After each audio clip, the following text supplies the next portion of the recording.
लखनऊ की, जहां पर पुरानी पेंशन बहाली के लिए प्रदर्शन करेंगे राज्य कर्मचारी। पुरानी पेंशन बहाली को लेकर अब प्रदर्शन करेंगे कर्मचारी। कई राज्यों में पुरानी पेंशन बहाली के बाद यूपी में आंदोलन होगा तेज। 7 नवंबर को प्रदेश भर में प्रदर्शन की तैयारी। उत्तर प्रदेश के सभी जिलों में होगा प्रदर्शन। 11 बजे से 3 बजे तक होगा विरोध प्रदर्शन। डीएम आवास के सामने प्रेरणा स्थल पर होगा प्रदर्शन। प्रेरणा स्थल पर प्रदर्शन के बाद निकलेगा जुलूस। डीएम कार्यालय तक जुलूस के बाद सौंपा जाएगा ज्ञापन। खबर लखनऊ से, जहां पर पुरानी पेंशन बहाली के लिए प्रदर्शन करेंगे राज्य कर्मचारी।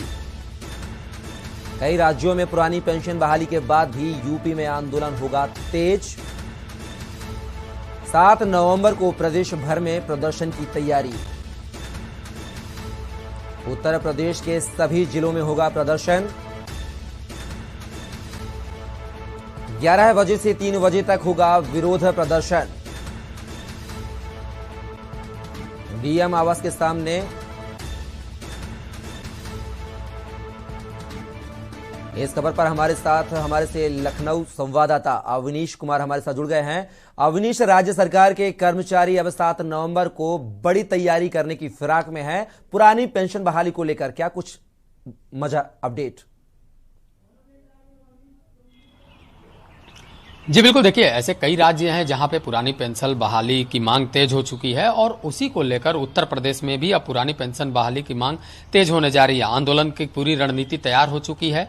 7 नवंबर को सुबह 11 बजे से लेकर दोपहर 3 बजे तक प्रदर्शन किया जाएगा और जितने भी जनपद हैं वहां पे सभी कर्मचारी जिलाधिकारी कार्यालय के बाहर इकट्ठा होंगे और वहां पे 11 से 3 बजे तक वो प्रदर्शन करेंगे, अपनी मांगों को रखेंगे और ज्ञापन सौंपेंगे। तो कहीं ना कहीं एक बार फिर से अगर कहा जाए तो पुरानी पेंशन बहाली के सुर उठने लगे हैं, क्योंकि विधानसभा चुनाव से पहले ही देखने को मिला था जब समाजवादी पार्टी ने ऐलान किया था कि वो पुरानी पेंशन बहाली करेगा अगर वो सत्ता में आता है। लेकिन फिलहाल विधानसभा चुनाव के जो परिणाम है वो समाजवादी पार्टी के पक्ष में नहीं आए, लेकिन कर्मचारियों की जो मांग है वो लगातार आगे बढ़ती जा रही है। और यही वजह है कि कई ऐसे राज्य हैं जहां पे पुरानी पेंशन बहाली की जो मांग है वो तेज हो चुकी है। कई राज्यों में लागू करने का आश्वासन भी मिल चुका है। ऐसे में कहीं ना कहीं उत्तर प्रदेश में भी अब आंदोलन तेज होता हुआ दिखाई दे रहा है।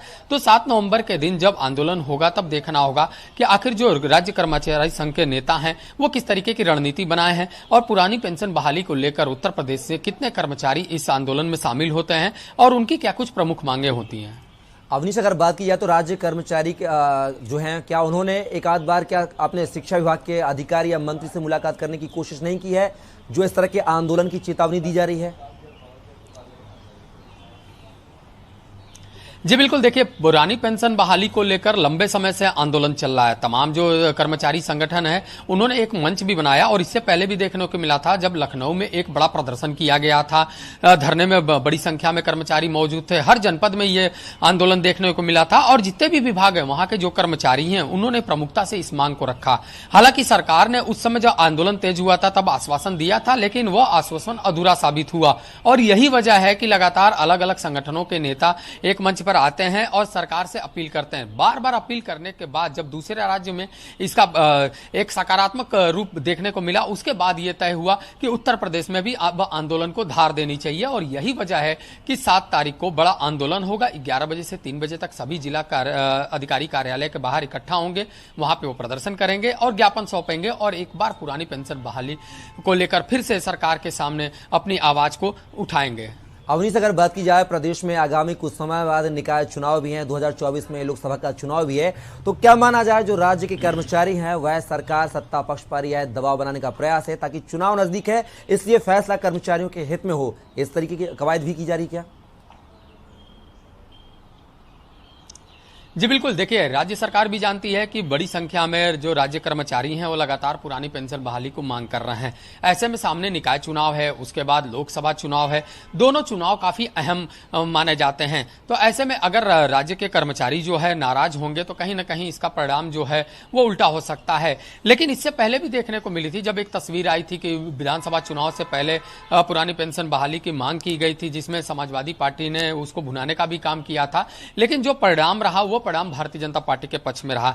ऐसे में अब कहीं ना कहीं जो आंदोलन की रणनीति होगी वो बदली हुई दिखाई देगी, क्योंकि निकाय चुनाव है, लोकसभा चुनाव है। ऐसे में सरकार पर पूरा दबाव बने और दबाव बनाने को लेकर एक ठोस रणनीति होनी चाहिए, और यही रणनीति लेकर तमाम जो राज्य कर्मचारी संघ के नेता हैं वो सड़क पर उतरेंगे। और देखना होगा 7 नवंबर को जब आंदोलन की शुरुआत होगी, जब उसको धार दिया जाएगा, तो वो किस तरीके की अपनी रणनीति अपनाते हैं, ताकि राज्य सरकार बिल्कुल अवनीश जी, देखने वाली बात होगी कि 7 नवंबर को क्या तस्वीर होगी। फिलहाल आप जुड़े हमारे साथ, उसके लिए आपका बहुत बहुत शुक्रिया।